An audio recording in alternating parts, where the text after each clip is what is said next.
Do we have any evidence in the scripture that Paul practiced speaking in tongues in the church or in the synagogue? Pastor, it is obvious that in the New Testament nowhere Paul is saying that I am speaking.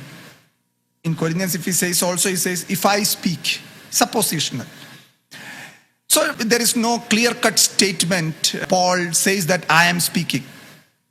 But let us not forget the fact that Paul taught, Paul encouraged, and Paul wholeheartedly endorsed the practice of speaking in tongues within the church.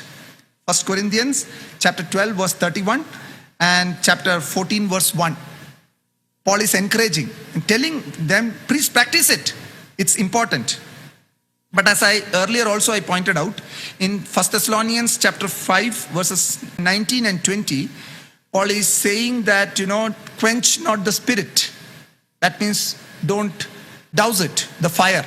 Don't pour water over it. Let it burn. But be cautious. Examine it. Take what is good. If anything wrong happens in the name of the charismatic gifts or speaking in tongues, avoid those wrong things. But don't douse it. Still practice it. That's what Paul himself is saying. Now my question is, will Paul teach, preach, encourage others to do something which he himself did not believe or practice? I don't think Paul was that hypocritical. I believe, although Paul doesn't say that, I am speaking every day. He speaks, if I speak in tongues but have no love. But Paul must have been speaking. Otherwise, he cannot encourage others to do that. So this cannot be an argument to support the position that speaking in tongues is wrong, because Paul himself never says that he did it. If Paul did not do that, that's fine. Did Peter speak on the day of Pentecost? Did other apostles speak? Did other Christians speak? What about that? So I think the strength of the evidence lies in favor of practicing speaking in tongues. Now sometimes people say that it all finished in the first century. Cessationist view. Show me one reference in the New Testament where it says that this has ceased with the first century. One reference. Work of the Spirit continues. There may be, some may be misusing it.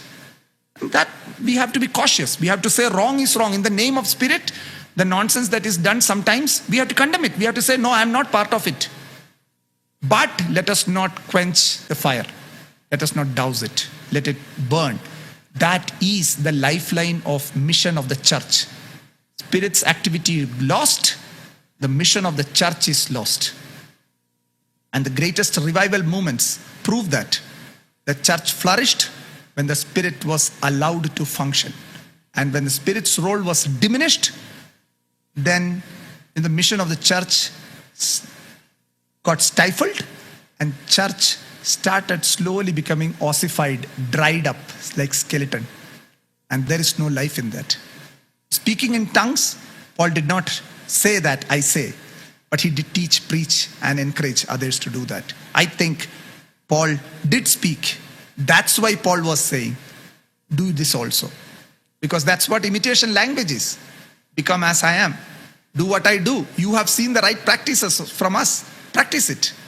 Otherwise, Paul is hypocritical. And I have no evidences in the New Testament to say that Paul ever behaved hypocritically. In 1 Corinthians 14:18, he says, Paul says, I speak in tongues more than all of you. Is this not a proof of Paul exercising speaking in tongues? Yes. That's a good evidence that Paul is saying that, I speak more than you all. But there is no narrative about it. That statement is correct. That's an evidence that he spoke. He spoke in tongues. But like Pentecost sort of an experience, that narrative is nowhere. Paul is like, for example, Paul is speaking about vision. Yes. That I saw vision, I went to the, that sort of a description is not there. I thought perhaps the earlier question was in that line. Okay. But this is definitely an evidence. This is definitely an evidence. This is a clear-cut evidence. I am saying about narrative form. Narrative form of him speaking in. That's what you meant. Yes. Thank you for the clarification.